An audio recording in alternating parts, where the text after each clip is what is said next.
Hello, good morning, students. Today in 12th class mathematics, we are starting a new chapter, application of integrals. और इसमें अभी हम लोग जो पढ़ेंगे सबसे पहले that will be area under the curves. Area under the curves. Area under the curves, इसका थोड़े से कॉन्सेप्ट्स अभी हम लोग इंटीग्रेशन में स्टार्टिंग में दे चुके हैं. आज फिर से अभी हम लोग कुछ चीज़ों को रिपीट करेंगे जितना रिक्वायर्ड है. इसमें suppose you are having a function of x, y is a function of x and the graph of this function, ये ऐसा कुछ है. Y is a function of x and you are given two ordinates. ये दो ordinates दिए हैं. ये x equal to a है और यहां पर ये x is equal to b है. x equal to a is a line which is parallel to y axis. So we say that this is the line which is parallel to y axis and this is the graph y is equal to fx. If you have to find out the area under this curve, then what we do, we take a elementary area, a very thin strip. एक बहुत thin सी strip अभी हम लोगों ने ले ली बच्चों. This is a very thin strip. हम लोग थिन स्ट्रिप इसलिए ले रहे हैं क्योंकि इस थिन स्ट्रिप के लिए y की वैल्यू सेम है या कांस्टेंट है, ऐसा भी हम लोग अज्यूम कर सकते हैं. जैसे सपोज फॉर एग्जांपल अगर ये थिन स्ट्रिप नहीं ली होती तो अभी हम लोग इसमें देखते कि यहाँ पर y की value is different and at this point the value of y is different and at this point the value of y is different. So if you are assuming a very thin strip, the thickness of which is dx, thickness of this strip is dx, then we say that at every point of this thin strip the value of y can be assumed to be constant. Value of y can be assumed to be constant, or in mathematical terms we can say that this diagram can be approximated to be a rectangle. ये जो thin strip है आप इसको rectangle जैसा approximate कर सकते हैं और ये approximation जो है that will be very near to the accurate value if the thickness is very small. अगर ये thickness बहुत कम है तो आपका जो ये approximation है कि ये rectangle है ये बिल्कुल perfectly true रहेगा. Just try to imagine this condition that you are having this much thickness. आपने thin strip की जगह एक thick strip ले ली. क्या इसको अभी हम लोग rectangle जैसा assume कर सकते हैं? तो इसको अभी हम लोग rectangle जैसा assume नहीं कर सकते. We cannot assume this to be a rectangle, but this can be approximated to a rectangle if the thickness of the strip is very small. And this thin strip, this will be termed as the elementary area. So area, this will be termed as what? The elementary area, a small area. इसको अभी हम लोगों ने elementary strip या elementary area बोल दिया.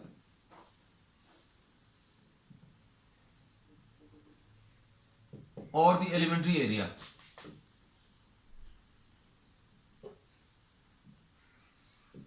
Area of this thin strip निकाला जा सकता है.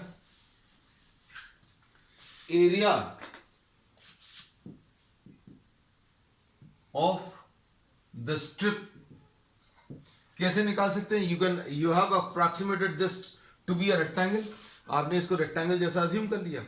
अगर इस rectangle की height y है और इसकी width dx है तो area can be calculated y into dx. अब क्या करेंगे? अब हम लोग इस पूरे एरिया को, एरिया अंडर दिस कर्व को हम लोग बहुत थिन स्ट्रिप्स में डिवाइड कर लेंगे. This is the area, this is the area and we will be dividing this into very thin strip. Thin strips में क्यों डिवाइड किया? Because for every thin strip you can assume y to be constant and then you will be calculating the area. Area कैसे calculate करोगे? y dx करके अभी हम लोग area calculate कर लेंगे और ऐसे जितने भी एरियाज आएंगे उन सभी को आप ऐड करेंगे to get the total area under the curve, है ना. तो total area under the curve कैसे निकालेंगे? Total area under the curve will be equal to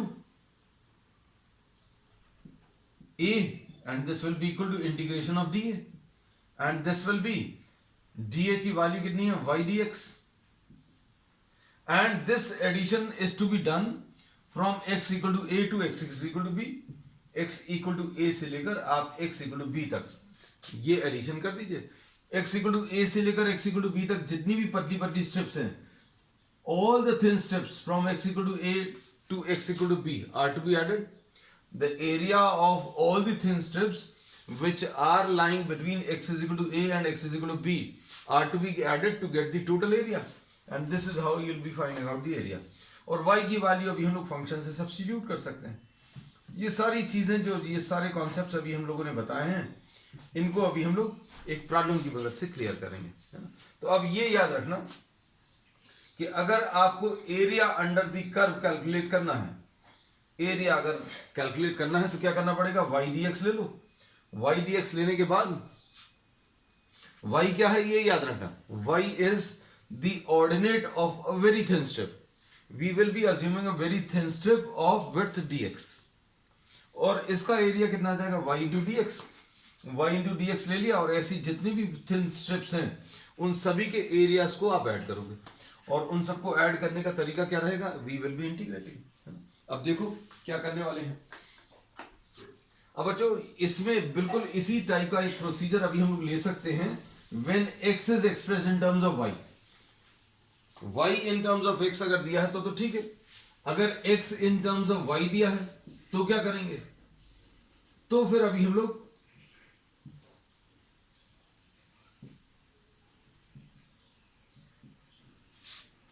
ऐसा कुछ, we will be taking what, a thin strip parallel to the x axis, और इसकी जो थिकनेस है बच्चों, इसकी जो थिकनेस है वो dy आ जाएगी, और ये length of the strip will be given by what, x।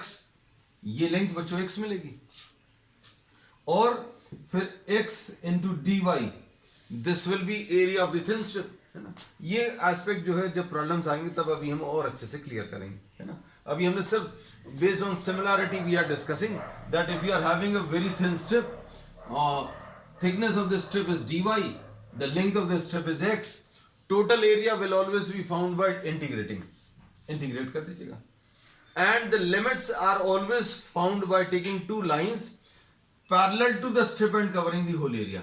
आपको ये एरिया अगर कैलकुलेट करना है तो इस स्ट्रिप के पैरेलल दो लाइंस ले लीजिए, ये वाली लाइन और ये वाली लाइन, जो इस पूरे एरिया को कवर कर रही है। तो इसमें ये लाइन कैसी है बच्चों, पैरेलल टू एक्स एक्सिस, तो इसकी इक्वेशन कुछ ऐसी रहेगी, y is equal to c से लेकर y is equal to d तक, तो y is equal to c से लेकर y is equal to d तक। This is how we will be calculating. तो इस पर बेस्ड प्रॉब्लम्स मिलेंगे, और जैसे जैसे प्रॉब्लम्स आएंगे तो हम सारी चीजें एक्सप्लेन करते जाएंगे। बहुत ज्यादा टफ नहीं है, सिर्फ इसमें कर्व्स ड्रॉ करना आना चाहिए, या कर्व्स का एलिमेंट्री जो कर्व्स हैं उनके ज्योमेट्रिकल शेप्स आपको मालूम होने चाहिए, है ना। और इन केस अगर नहीं मालूम है, you can just go through the video curve sketching, है ना। कर्व स्केचिंग पर एक अलग से अभी हम लोग ने एक सेशन लिया है डिफरेंशिएशन के टाइम पर। तो अब हम लोग एक्सरसाइज स्टार्ट कर रहे हैं straight away. Question number 1, find the area. Question number 1, find the area of the region bounded by the curve y square is equal to x। बच्चों कर्व जो दिया है y square is equal to x दिया है, and between the lines, x equal to 1 and x is equal to 4, x equal to 1 and x is equal to 4। अब इसमें बच्चों ये चीज मालूम होनी चाहिए कि कर्व का जो शेप है वो कैसा आएगा। इसमें अभी हम लोगों ने ये प्रीवियस क्लासेस में डिस्कस भी किया है। If you are having even powers of y, अगर इवन पावर्स ऑफ y हैं, then you will be having a curve which will be symmetric about x axis.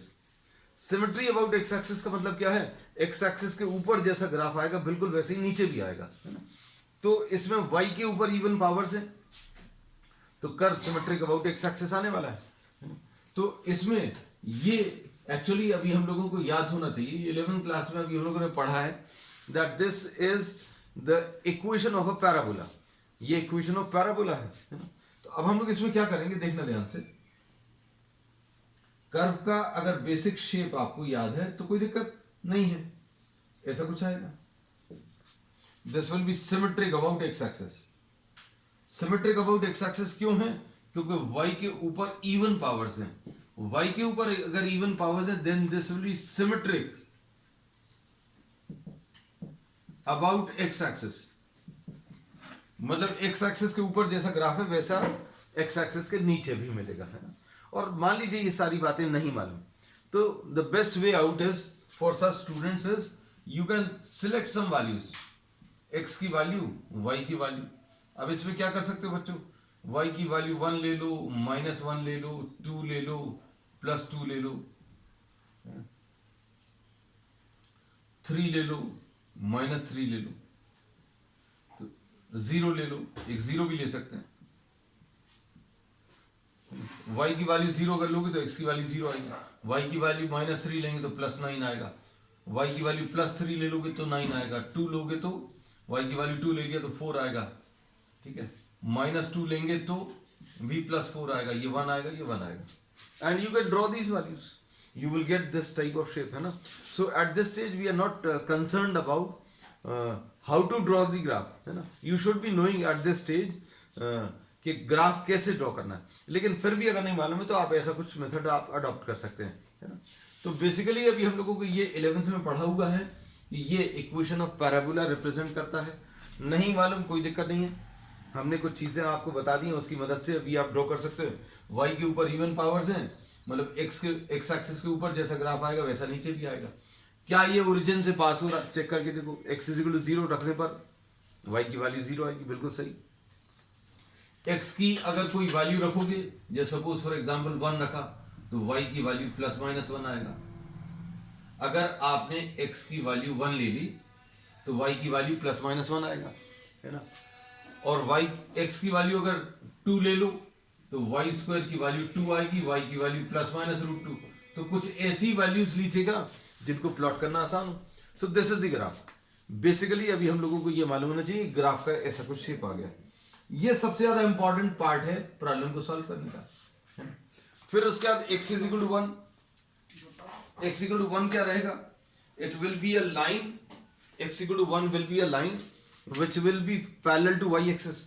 तो x = 1 कहां पर आएगा बच्चों, ये x = 1 आ गया। x = 4 कहां पर आएगा, तो बच्चों x = 4 मान लीजिए यहां कहीं पर आ गया, ये आएगा पूरा ऊपर नीचे तक, बट अभी हम लोग सिर्फ इतना ही ड्रॉ किया। अब इसमें इन्होंने बोला find the area of the curve line between x = 1 and x = 4। मतलब कौन सा वाला एरिया कैलकुलेट करना आपको, ये वाला एरिया कैलकुलेट करना। This is the area which is to be calculated. अब कैसे करते हैं सॉल्व, इसको सॉल्व करने के लिए क्या करेंगे बच्चों, हम लोग क्या करेंगे, एक थिन स्ट्रिप लेंगे,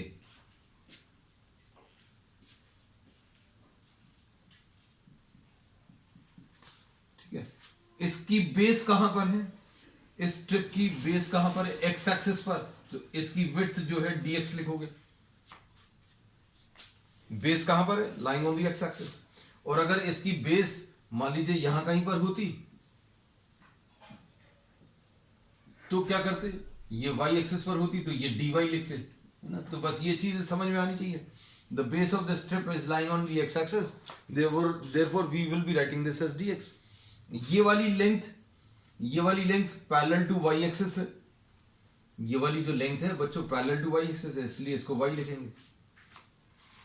अब इसमें एक चीज और समझ में आनी चाहिए, सिमेट्री पर बेस्ड। भाई जैसा ऊपर ग्राफ है वैसे ही नीचे आएगा, और ये चीज याद रखिएगा, we will try to take the base of the strip on any one of the axis.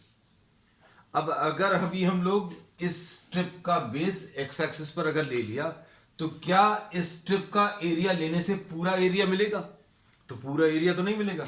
हम लोग ऐसी जितनी भी स्ट्रिप्स हैं उन सभी को अगर आप ऐड करोगे, if you are adding all such strips then you will just be getting this area। आपको ऐसी पतली पतली स्ट्रिप्स ऐड करने पर ये वाला एरिया मिलेगा। तो टोटल एरिया कैसे निकालोगे, एरिया तो अभी हमें पूरा चाहिए, तो एरिया अगर पूरा चाहिए तो अभी हम लोग इतना पार्ट कैलकुलेट करोगे और उसका डबल कर दोगे। हम लोग सिर्फ इतना वाला पार्ट कैलकुलेट करेंगे और उसका डबल कर देंगे। क्यों? क्योंकि ये सिमेट्रिक है ना। तो अब देखो, अब हम लोगों ने क्या बोला, ये वाला पार्ट रब कर देना है।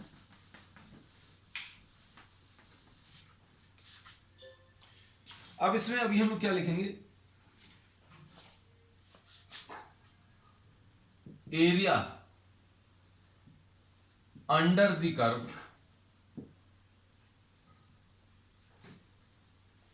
and above the x-axis will be found by taking what, y dx। हम लोग कौन सा वाला एरिया निकालना है, under the curve and above the x axis, ये निकालेंगे।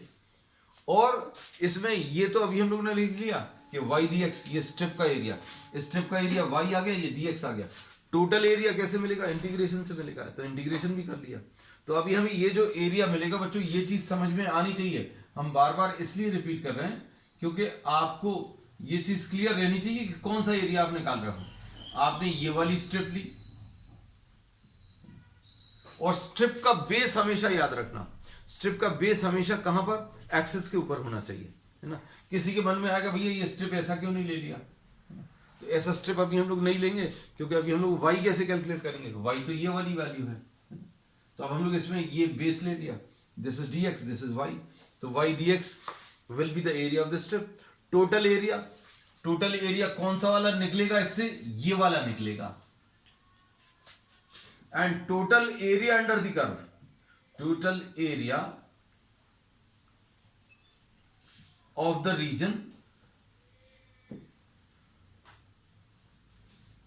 टोटल रिक्वायर्ड एरिया, ऐसा लिख देना है, उतना बड़ा नहीं लिखेंगे। Total required area will be double of this value, ये जो अभी हम लोग निकालेंगे उसका डबल कर लेंगे, है ना। डबल क्यों, क्योंकि आपने ये एरिया कैलकुलेट किया लेकिन आपको चाहिए था ये वाला भी और ये वाला भी, तो इसका डबल कर लेंगे। अब देखो लिमिट्स कैसे निकालते हैं, limits is always found by taking two lines parallel to the strip and covering the area. ये दो लाइंस आ गई बच्चों, ये वाली और ये वाली, जो इसकी बाउंड्री फॉर्म कर रही है। तो x इज इक्वल टू 1 ये वाली लाइन है, ये वाली लाइन, और ये वाली लाइन कौन सी है, x इज इक्वल टू 4। तो x इज इक्वल टू 1 से लेकर x इज इक्वल टू 4 तक करना। अब इसमें y की वैल्यू रख लो, y की वैल्यू कितनी है बच्चों, under root of x dx, कहां से कहां तक, x इज इक्वल टू 1 से लेकर x इज इक्वल टू 4 तक। अब रिक्वायर्ड एरिया कैसे मिलेगा, x इज इक्वल टू 1 से लेकर x इज इक्वल टू 4 तक, under root of x dx, बस फिनिश।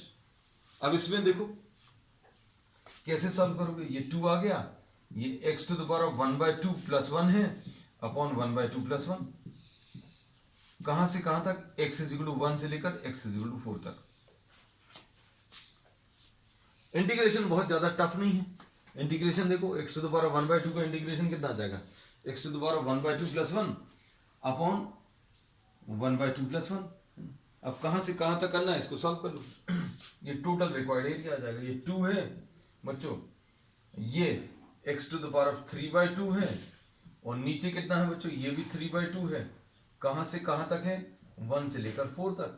इसको बाहर ले लो, 2 इंटू 2/3, और ये कितना आएगा, 4 to the power of 3/2 minus 1 to the power of 3/2। अब इसको कैसे सॉल्व करेंगे, 4/3, और ये कितना आ जाएगा बच्चों, 4 टू द पावर ऑफ 3/2। इसको कैसे लिखेंगे, 2 square to the power of 3/2, मतलब 2 क्यूब आ जाएगा, मतलब 8 आएगा। तो ये सॉल्व करने पर बच्चों कितना आ जाएगा, ये 8 माइनस 1 यानी 4 इंटू 7 डिवाइडेड बाई 3 यानी 28/3। This is the answer. So this is what, this is the required area. तो रिक्वायर्ड एरिया अभी हम लोग ये एरिया और ये एरिया दोनों को ऐड करके मिलेगा, और दोनों कैसे ऐड किए, इसको निकाला और इसका डबल कर दिया, ठीक है। तो अब ये सारी चीजें अभी हम लोग आपको प्रॉब्लम्स की मदद से क्लियर करते जाएंगे। अब देखो सेकेंड क्वेश्चन,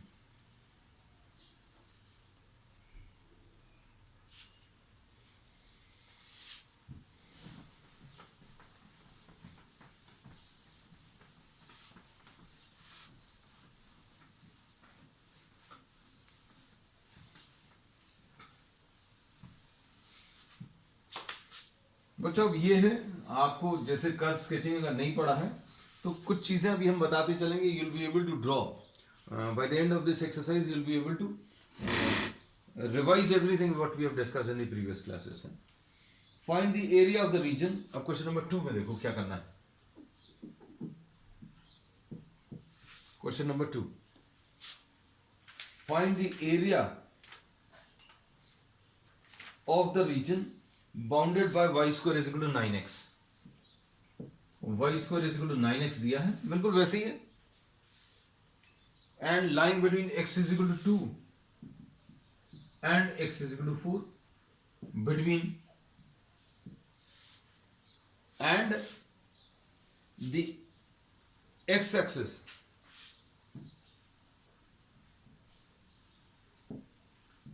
एक्सिस और क्या दिया है इन दी फर्स्ट क्वाड्रेंट का ये एरिया निकालना है. तो ये तो ज्यादा इजी है as compare to the first one. अब इसमें अभी हम लोग क्या करेंगे, इसका सबसे पहला काम है ग्राफ ड्रॉ करें. ये एक्स एक्सिस आ गया, ये वाई एक्सिस आ गया. इसमें वाई के ऊपर इवन पावर्स हैं, वाई के ऊपर इवन पावर्स हैं, मतलब ये सिमेट्रिक अबाउट एक्स एक्सिस होगा. बिल्कुल वैसे ही ग्राफ आएगा. एक्स इज इक्वल टू 0 ले लो. एक्स इक्वल टू 0 अगर आपने ले लिया तो y की वैल्यू 0 आ गई. फिर x की वैल्यू बच्चों 1 ले लो तो y स्क्वायर की वैल्यू 9 आ गई. तो y की वैल्यू प्लस माइनस 3 है ना. x की वैल्यू 1 लोगे तो y की वैल्यू प्लस 3 माइनस 3. x की वैल्यू 2 ले लो तो फिर से x की 2 वैल्यू पर एक पॉजिटिव एक नेगेटिव है ना. तो या तो आप वैल्यूज निकाल कर ये चीज डिसाइड कर लो कि y की 2 वैल्यूज आनी है. x की एक वैल्यू पर बच्चों, x की एक वैल्यू पर एक y की पॉजिटिव आएगी और एक नेगेटिव. और अभी हम लोग इसको डायरेक्टली बोल देते हैं क्या कि y के ऊपर इवन पावर्स हैं. If there are even powers of y then the curve is symmetric about x axis. y के ऊपर इवन पावर्स मतलब सिमेट्रिक अबाउट x एक्सिस. अब इसमें इन्होंने बोला बच्चों ध्यान से सुनना कि फर्स्ट क्वाड्रेंट का ही एरिया चाहिए. x is equal to 2. अब x इक्वल टू 2 कैसी लाइन रहेगी. x equal to 2 will be a line which will be parallel to y axis. ये बच्चों lines, these are lines parallel to y axis. तो ये देखो बिल्कुल वैसे ही डायग्राम दिख रहा है, लेकिन एक चेंज है. इन्होंने बोला curve the area which is bounded by the curve and the x axis. Curve और एक्स एक्सिस के बीच में ये वाला फर्स्ट क्वाड्रेंट में लाई करता हुआ. फर्स्ट क्वाड्रेंट बच्चों, फर्स्ट क्वाड्रेंट ये है, ये सेकंड क्वाड्रेंट है, ये थर्ड है और ये फोर्थ है. आपको कौन सा वाला चाहिए, सिर्फ ये वाला एरिया चाहिए. अब हम लोग क्या करेंगे बच्चों, देखो ध्यान से, ये एरिया निकालना है. अब इसमें नीचे तक का एरिया नहीं लेना. क्लियरली इन्होंने बोल दिया है कि नीचे वाला एरिया आपको नहीं लेना है. अब इसमें फर्स्ट क्वाड्रेंट वाला एरिया चाहिए, मतलब सिर्फ ऊपर वाला. तो ये और ज्यादा सिंपल है. अब हम लोग क्या करेंगे, हम लोग इसमें सबसे पहला काम है एक स्ट्रिप लेंगे. ये स्ट्रिप ले ली है ना. ये इसकी विड्थ यहां पर dx आ गई, इसकी ये लेंथ y आ गई है ना. तो इस स्ट्रिप का एरिया कितना आएगा बच्चों, इस स्ट्रिप का एरिया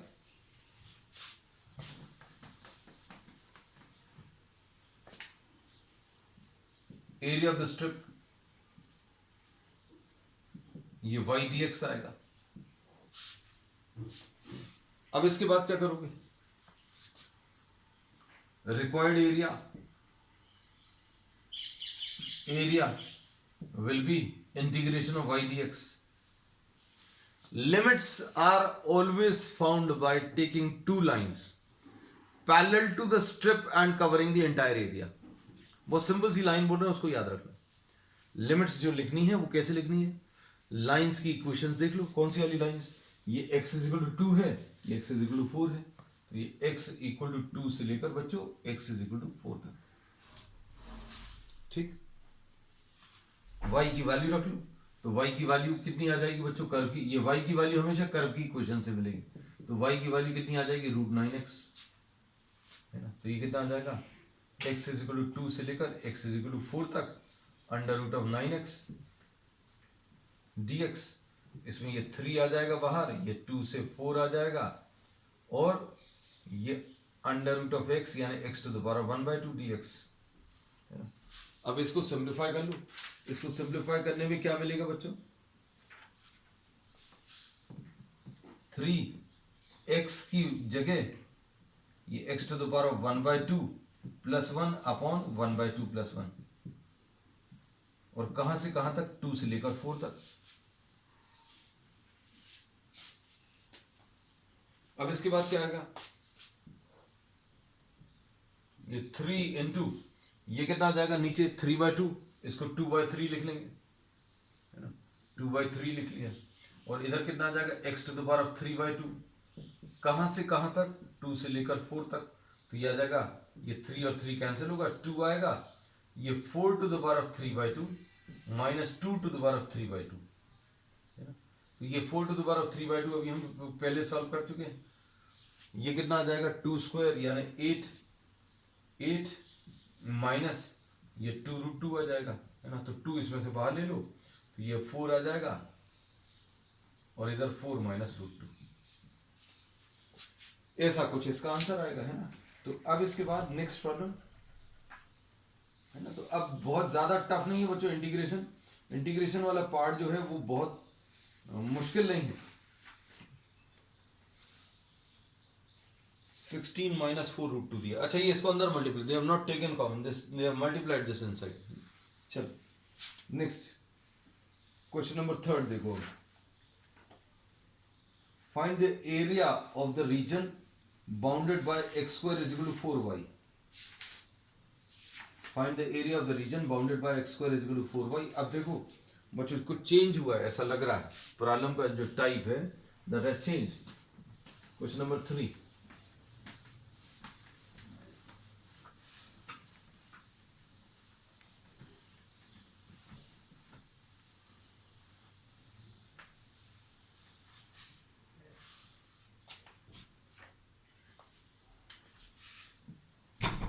क्वेश्चन नंबर 3, अब इसमें find the area of the region bounded bye x square is equal to 4y, x square is equal to 4y and between the lines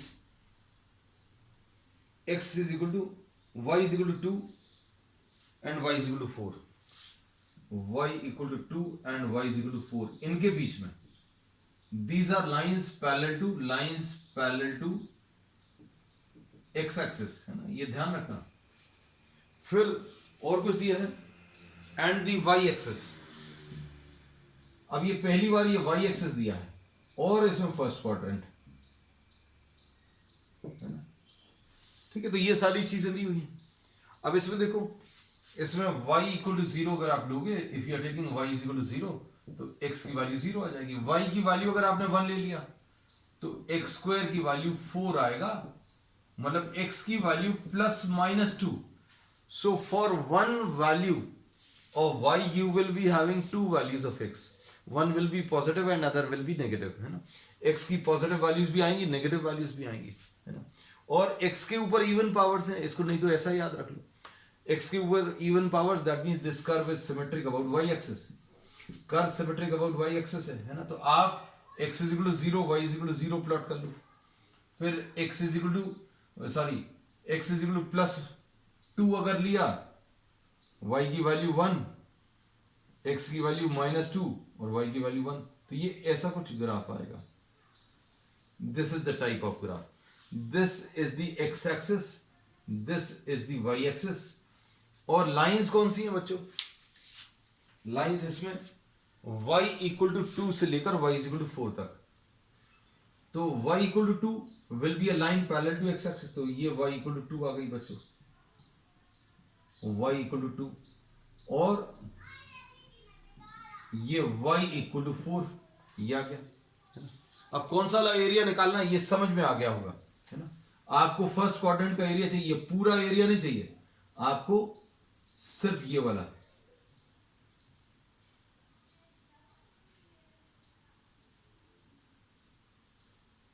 this is the area which is required, ये area निकालना है। अब इसके लिए बच्चों strip ऐसी तो नहीं ले सकते, कैलकुलेशंस ऐसे में भी हो जाते हैं, है ना, लेकिन वो बहुत कॉम्प्लिकेटेड हो जाएगा। मतलब कहीं पर अगर ज़रूरत पड़ी तो अभी हम आपको वैसा भी करके दिखाएंगे, लेकिन वो सेकेंड एक्सरसाइज में कुछ थोड़े से अलग टाइप के प्रॉब्लम्स मिलेंगे। तो what we try to do, we generally try to take a strip whose base is lying on one of the axes. एक ऐसी पतली सी स्ट्रिप ले लो जो जिसका बेस किसी एक्सिस पर लाई कर रहा है। तो obviously we are not left with much choices, बहुत सारे अब चॉइसेस इसमें नहीं बचे। आप कैसे लोगे, इसमें ये स्ट्रिप ले लो, है ना, तो ये बच्चों स्ट्रिप आ गई, है ना। अब इसकी बेस कहां पर है बच्चों, बेस वाई एक्सिस पर है, तो इसलिए इसकी जो विड्थ है वो dy आ जाएगी। ये लेंथ कहां पर है, x एक्सिस के पैरेलल है, इसलिए ये x आ जाएगा। बस ये अब एक चेंज आ गया। हमने बोला भी था जब आपको ये प्रॉब्लम इस टाइप का आएगा तब अभी हम डिटेल में ये चीज डिस्कस करेंगे। So we have discuss this कि भाई इसका बेस चूंकि y एक्सिस पर है इसलिए इसकी विड्थ dy ले ली, ये लेंथ को अभी आपने x ले लिया। अब क्या करेंगे, area of the strip dA will be equal to x into dy। अब इसमें x की वैल्यू बच्चों x into dy, तो x कितना है बच्चों, x की वैल्यू इससे मिल जाएगी। ये अभी हम टोटल रिक्वायर्ड एरिया भी लिख लें पहले, चलो फिर लिख लेते हैं। Required area will be equal to integration of x dy. Limits are always found by taking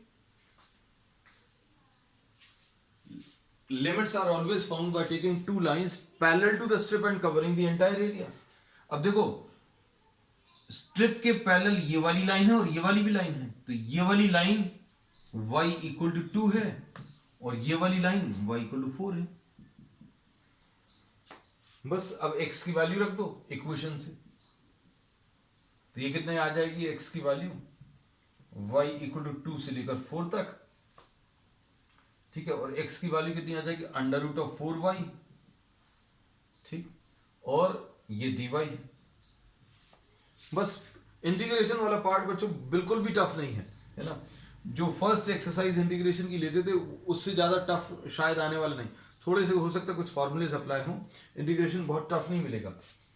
अब ये कितना आ जाएगा, 2 आ जाएगा, और ये y टू द पावर 1/2 है, dy है, 2 से लेकर 4 तक है, और ये कितना आ जाएगा, y to the power 3/2 upon 3/2, और ये 2 भी बाहर था, ये 2 किसका था, इसका, ये 2 इधर लिखा हुआ है, और कहां से कहां तक लेना है, ये 2 से लेकर 4 तक लेना है। अब इसमें क्या करेंगे बच्चों, ये 2 आ गया, इसका ये 2/3 आ जाएगा, और अंदर क्या आ जाएगा, 4 to the power 3/2 minus 2 to the power 3/2, ऐसा कुछ आएगा। अब इसके बाद क्या कर सकते हैं बच्चों, ये आ जाएगा 4/3, अलग से सॉल्व करना बच्चों, इसको 4/3 आ जाएगा, और क्या आएगा 4 टू द पावर 3/2, अभी हम 2-3 बार सॉल्व कर चुके हैं, 4 टू द पावर 3/2 है ना, ये 8 आ जाएगा, और -2√2। तो इसका आंसर अभी हम चेक कर लेते हैं, 32 minus 8√2/3, perfectly okay. They have multiplied this inside, 32 minus 8√2/3. So this is the required area. तो बच्चों आज के लिए इतना ही. We will continue with the remaining part of the exercise on the next term. That's all for today.